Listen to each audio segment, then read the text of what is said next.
Are you selling a home for a loved one? Maybe you've inherited property, or maybe your loved one is going to assisted living, something like that, and they need help getting the home sold. And it's a big challenge, and you want to maximize the sale price. You don't want to just give it away. I've got good news for you. My name is Billy Pauling. I'm with Keller Williams Premier Realty Lake Minnetonka and the Pauling Homes team. And we work with homeowners in your situation all the time, every year.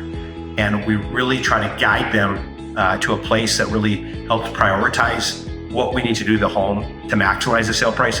And often we will take over the entire sale if you want us to. So that could mean us clearing out the house, working with painters, contractors, whatever we need to do. It's unique for every situation to help prepare the home for sale, because we know and we understand that in these situations, lots of times there's siblings involved or a busy life that you're living right now, and it's just hard to take this project on.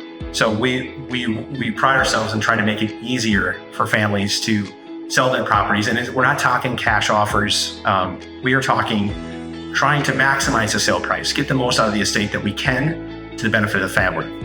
So if that sounds like you and you're in this situation and you want help, please contact us today.